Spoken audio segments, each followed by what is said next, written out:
My name is Dr. Kevin Peterson. I'm a scientist and perfumer that also happens to own a bar. I use sensory analysis and basic scientific tools to study cocktails and make them more delicious. I'm interested in creating the best possible daiquiri that lasts as long as possible, and I previously found that 5 characteristics of the daiquiri get worse at the same rate: the aroma, the taste, the temperature, the aeration, and the mouthfeel. I think it's unlikely that the rate of decay for each of these is identical independently, so today I want to isolate aeration and see if that drives the quality of a daiquiri. I created 4 daiquiris at different levels of aeration by varying both the time that I shook and the vigorousness of my shaking. For the no aeration daiquiri, I simply stirred the drink until it came down to temperature. There's a notable visual difference between the daiquiris, and I also measured their temperature to ensure that I had brought them all to the same point and was comparing them equally, also that they had equivalent dilution. Sipping these drinks, the stirred daiquiri was kind of gross. The taste was off, it had a bad mouthfeel. The minimally aerated drink was a bit better, but still not very pleasing. The moderately aerated drink was okay, but comparing it to the highly aerated drink made it obvious how much the moderate aeration was lacking, where the highly aerated drink was actually delicious and enjoyable. I was curious if these guidelines for aeration held for different temperatures, so I stuck a daiquiri in the freezer. It came out as this kind of slushy goop. Oops, too cold, no longer possible to aerate. It was at about 23 Fahrenheit, and that sets a lower limit on my reasonable temperature.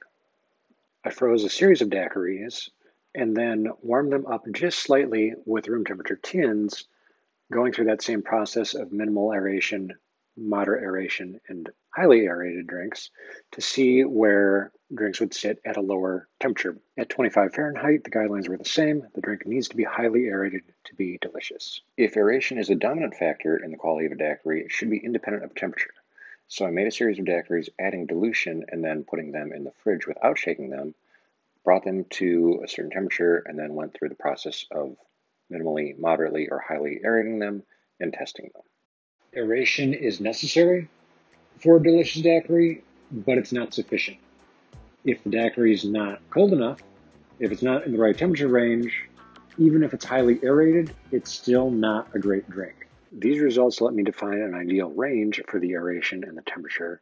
Then as the daiquiri sits, it warms up and loses aeration and leaves that ideal zone. Continuing to isolate aeration from temperature, I'm going to make a series of daiquiris, but I'm going to stick them in the fridge. This is going to give them a chance to lose their aeration, but keep the same temperature, allowing me to see what effect time has on both the aeration and the flavor. I made a drink every 5 minutes.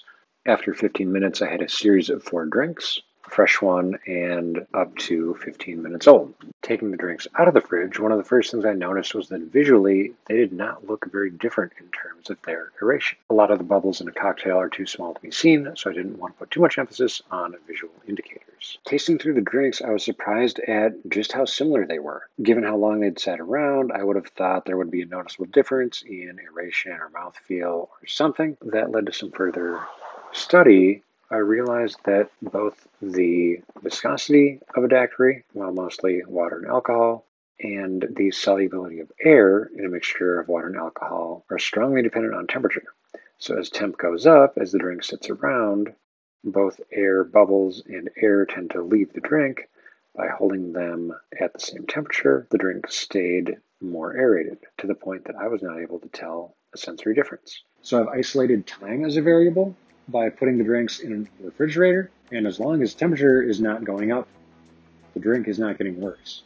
Lastly, I wanted to ensure that there was not some chemical change happening that was causing the daiquiri to decay. So I made a daiquiri, let it sit around until it had fully warmed up to room temp, lost all of its aeration, then put it in the fridge to re-chill it, took it out, and re-shook it to re-aerate. I found that re-chilling and re-aerating the drink brought it back to its former state of deliciousness. If there was a chemical change taking place, re-chilling and re-aerating the drink wouldn't reverse those chemical changes. Letting the daiquiri sit shows that it's not a chemical effect that's changing the aroma or the mouthfeel or the taste. It is, in fact, some combination of the temperature and the aeration. This testing shows that while aeration is important, temperature is really the driving factor.